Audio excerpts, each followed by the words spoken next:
Hello, Backgammon fans. This is Mark from the Portland Metro Backgammon Club. I hope you enjoy this match as much as I did. This is a match that I played against Kyle during the, I believe, January meet of the Portland Metro Backgammon Club. So it took me a while to get it put up on YouTube, but I did also spend a lot more time editing it than I normally do. So I cropped out about 7 minutes worth of times that we were interrupted because somebody needed to report a score or something like that. So you'll notice perhaps notice a couple of different jumps in the video. Sometimes like a hand disappear or cup move or something like that. But don't be afraid. That's what was going on anyway. So we're a few rolls into it at this point. I just got a 6-5, which I run that around, which is correct. Let's see, got a 6-6, which is really good. It just comes out and makes the bar point. So that's a pretty solid return for him. And now I roll a 3-1, which, safeties that up, and I can either step up or something else. Stepping up is correct, so that was good. 4-1. He can pick and pass, and that is second best option, but worked for him because I rolled double sixes. Let's see, Kyle rolls a 4-1, which lets him make the 2-point, which is really solid. And I get a 4-2, so the 4 comes in, and then 4-1. And so then Kyle actually missed a cube here. I'm not going to really talk about cube issues so much because there's just a number of them on both of our parts. But yeah, he missed a small cube there. Come in and have to jump one or in, and so he misses a second cube now, but just rolls on. 4-1 lets him point on my head, or not point on my head, but hit me loose on the ace point, or he could just remake the 8. He goes for the hit, just slightly off, but not a bad roll. Bad move. 4-3 to come in with the 4, and then nothing else really to do with the 3 but remake it. So Kyle rolls a double 4, which could let him do a number of things. So like just coming around with those back 2 checkers would be really pretty good. But he's looking for ways to like hit me and contain me. So, because you can hit me from 8-4 and then do something like cover off of the midpoint. And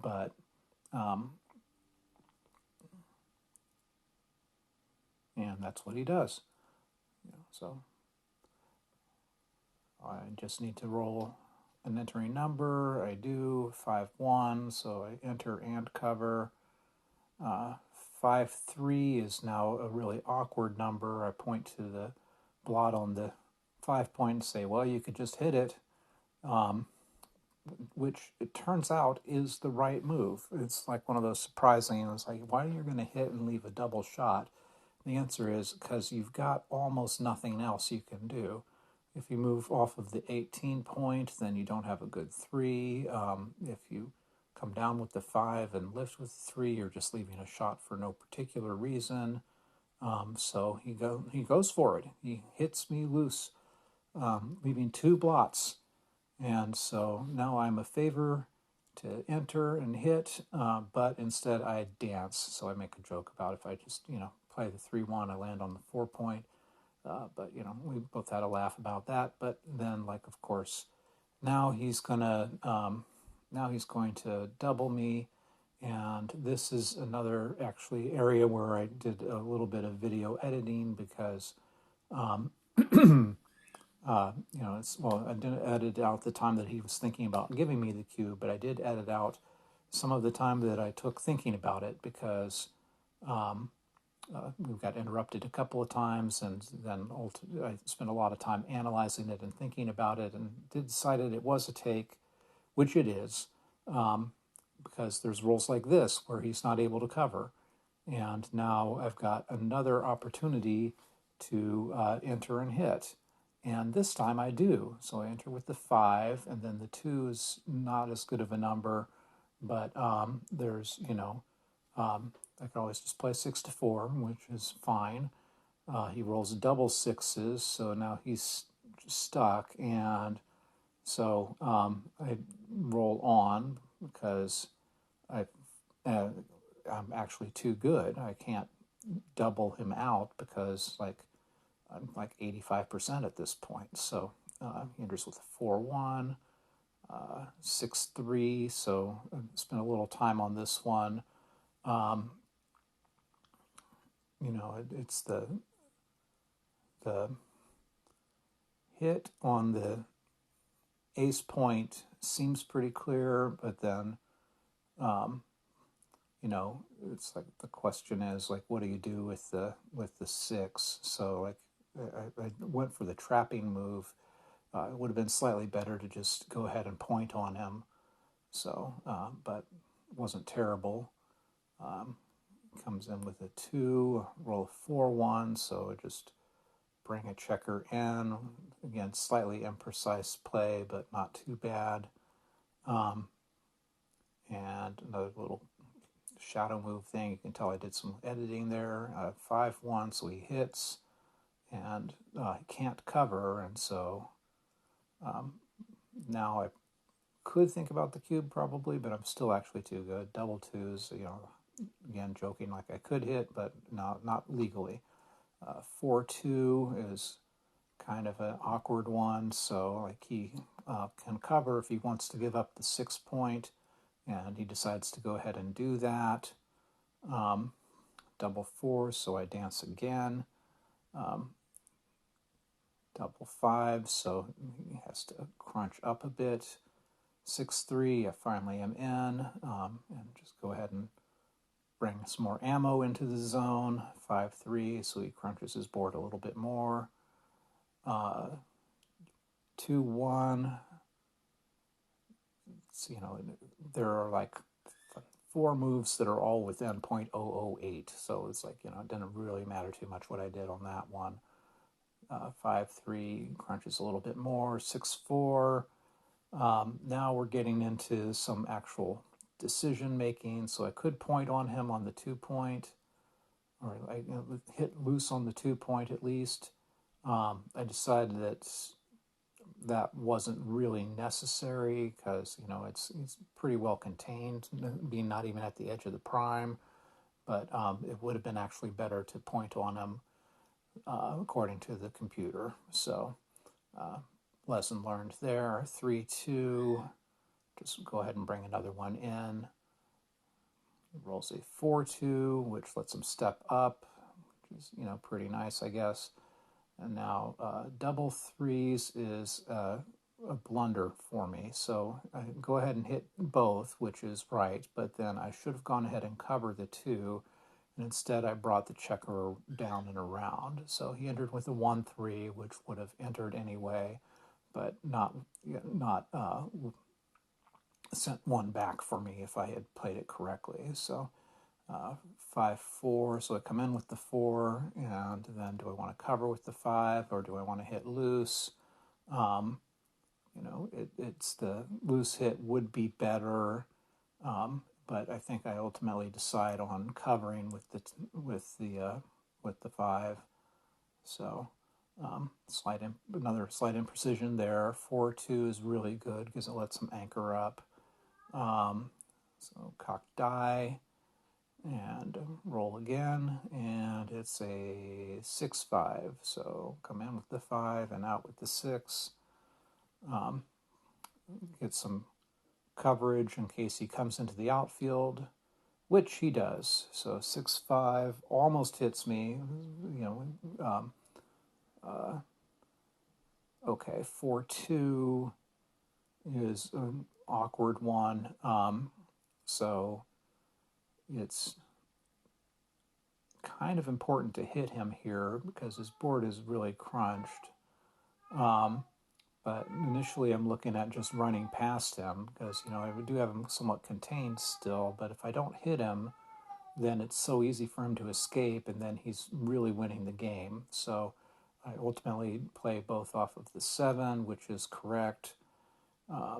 So as long as he doesn't roll a 3, which he does, he was like, "Can I ask for a 3-1?" I was like, "Sure," but then the dice aren't supposed to actually give it to you. So again, another little edit clip there. Double 4s let me in right away, and then this is another blunder. I can't hit, but it would be important to kind of stay back for the contact. So what I ought to do here is just run one of them out, but instead I run both of them out. And that was, again, a blunder. So 6-3 lets him get past me and escape. So now I'm desperate. I need an 8 to hit, but I got double 6s. So I was like, oh, well, if I'm going to miss, it's not so bad.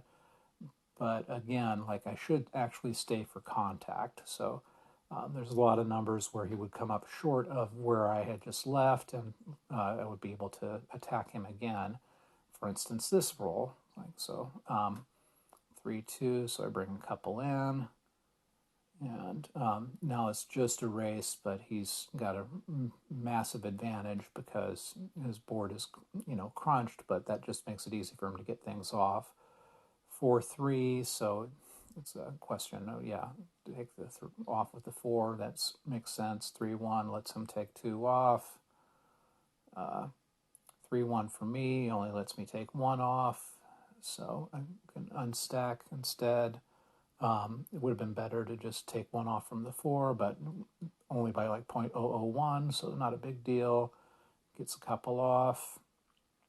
Get a 5-2 that lets me take 2 off, so I'm catching up a little bit. It's kind of hard to tell what's going on because he's got the stacked checkers now, but he's way ahead in the race.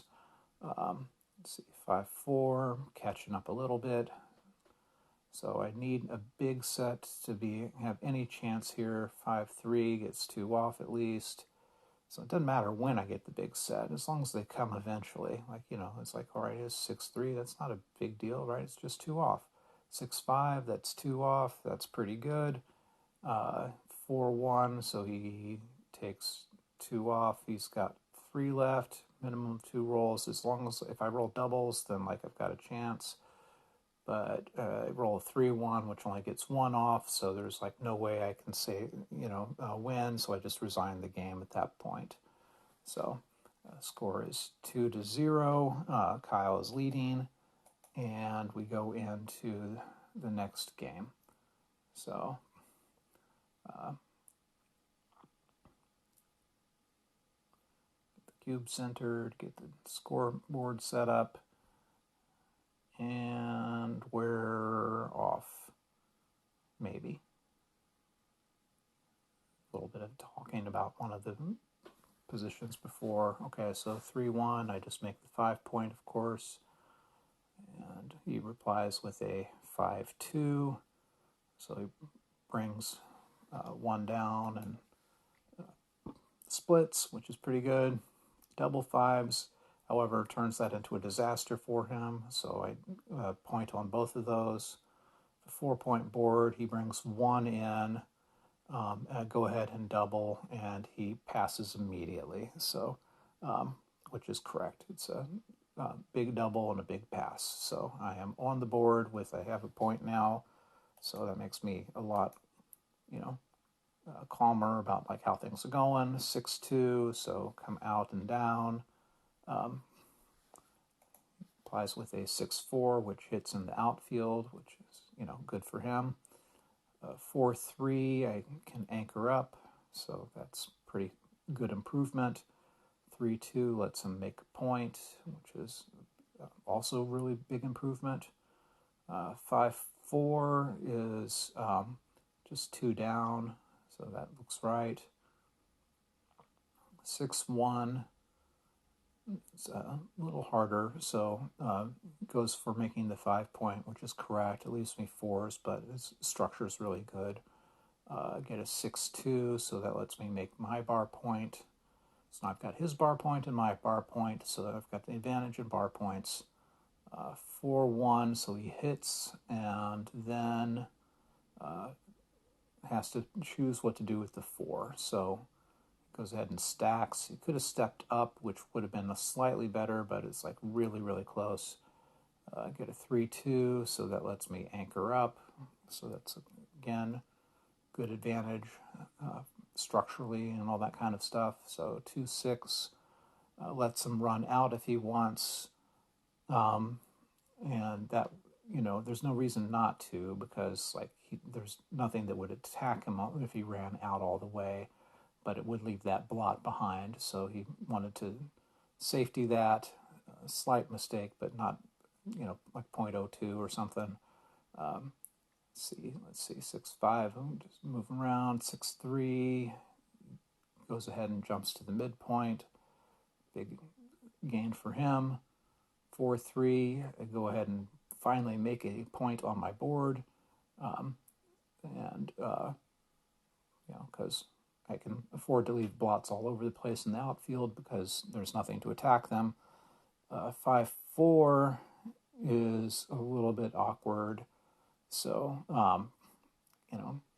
13-8 is pretty close to forced, and then the question is, do you just dump one behind my blot, or do you slot in front of it?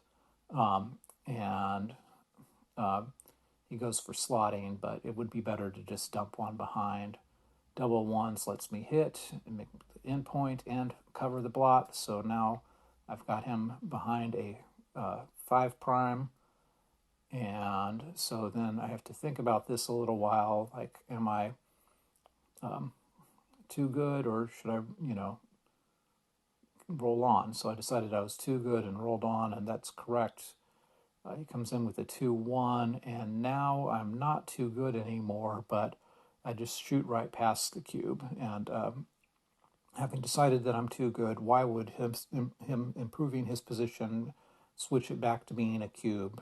I just go ahead and roll on. So, checker play is a little imprecise, but not a bad one. 3-2 lets him make a point. So again, his position is improving. But I'm able to point on him, which is an improvement for me again. But again, I missed another cube there because things were pretty good. So let's see. This is a 4-1, and so I look at hitting, and that would have been correct. So I should have just done that, but instead I made a switching play, kind of left myself with a 5', which was enough to stop him for this one next roll. It's a 5-4. He has to come down. It doesn't have to, but playing in is pretty natural. And then 5-3. Once again, I was in a position where I should have been able to double him, but I figured I'm too good, but I'm no longer too good. He enters immediately, so that's great. And then 6-5, I attack immediately without even looking. So like I should have just made the full prime.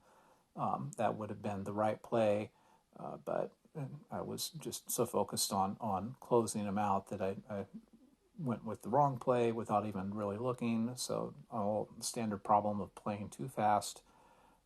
Got hit back on the bar, dance, everything suddenly going to hell for me. He rolls a 3-2, so he can't come out, but he can bring 2 checkers in. And I get a 3-2, so I'm able to enter and hit. And as long as he dances, but nope, he enters right away. 4-1, so the 1's easy, the 4 is more challenging. But yeah, hitting me has got to be the best option, so he goes with that. And then I dance again, and this has gone from me having been too good or thinking I was too good to all of a sudden I'm really in a bad position. So he's thinking about the cube. It's, still got some work to do. He has to escape, but he goes ahead and throws it, and I pass pretty quickly because, wow, that was terrible. So it was, in fact, in that position, he was slightly too good himself to double. But, I don't blame him for going ahead and taking the win there. That was a nice kind of turn around to the momentum of having been kind of on the back foot for most of that game. So now we're off on to game 4. Start off with a 5-1, so down and split. He replies with a 5-2, so that should be also down and split kind of a thing. So he does. I get real lucky. A double 4 is a pretty good roll. So there's a couple ways I could play it. I could make the 5-point, or I could play 13-9, 8-4. That would have been better, but this is what I did. He rolls a 6-5, which is a pretty good roll, so he can either run to the midpoint or run past the midpoint. In this one, it's better to run past the midpoint because, gives him another builder to try to start making something on his board. And now I am once again just roll past a double. So, the 5-2 was okay as the move, but I'm just not even thinking about the cube. 4-6. So comes in with the 4 and just runs out with the 6. I again don't think about the cube, just roll on. And not as great of a roll in terms of like what I can do with it. But I can make the ace, and then I might as well slot the next point. Double 1s is a fantastic roll. So the right move here would be to just unstack both the 8 and the 6 point. But he's looking at that blot in the outfield and is really worried about it. So 15-13, and then what to do with the last 2, goes ahead and looks at making the 5 point. So making the 5 point is got to be right, because you don't need 5 checkers on your 6 point when you could have a 2-point board instead of a 1-point board.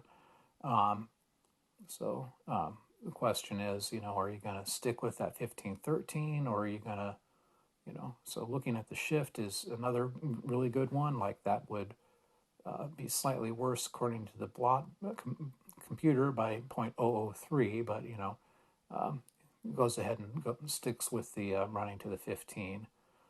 So 4-2, I can cover my blot, which is nice. But then, like, what do I do with the 2? And what I ought to do with the 2 is step up, but I don't see that somehow. I kind of wave at it, which indicates that I was thinking about it, but instead I'm looking at lifting or another crossover. So, but yeah, stepping up would have been much, much better.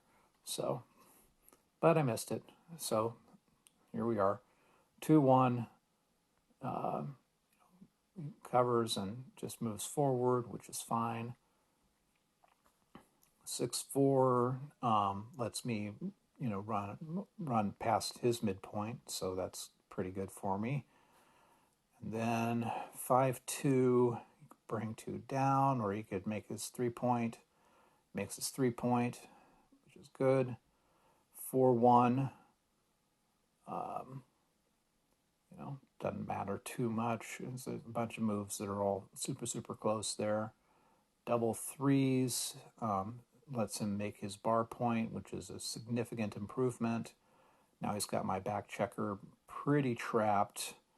And I roll a 6-5, which doesn't escape anymore, but it does let me make my 2 points, so I've got a really solid board, and he doubles, which is, this would be a great double for a money game, or if it was sort of an even score, but since he's ahead 3-1 in a match to 5, it was really a mistake for him to even look at the cube.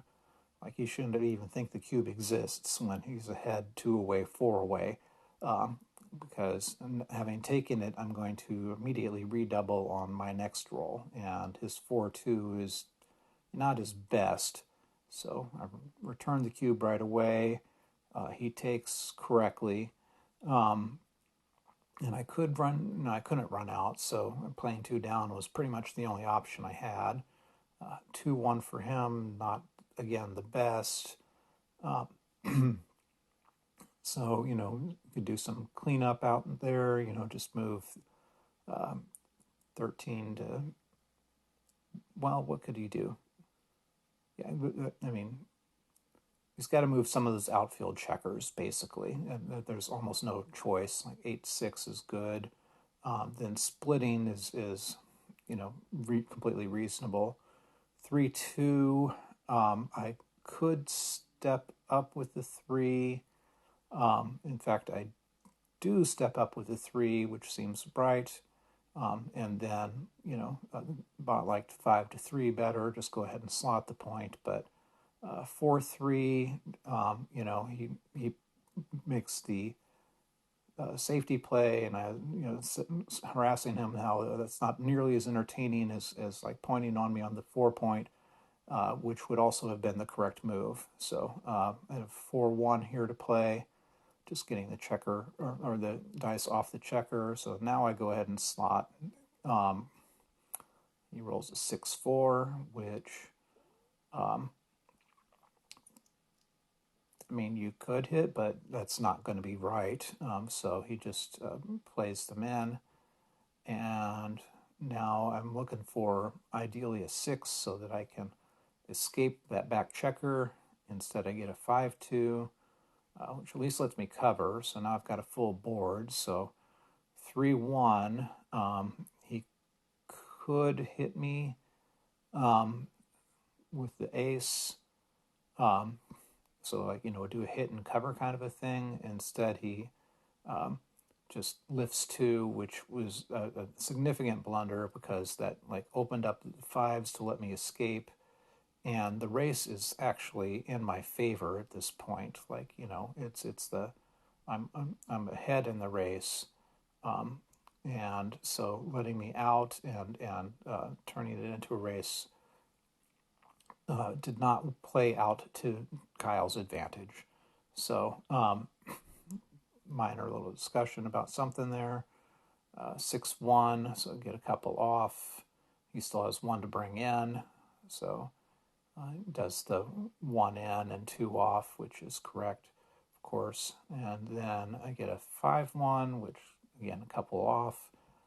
And now it's just a competition to see who can roll better. So, let's see, 3-1 lets me get 1 off and down. And now, oh no, double 6s. So, turns out Kyle can roll better than I can. So, like, it looks like I am now doomed. That was a real swing.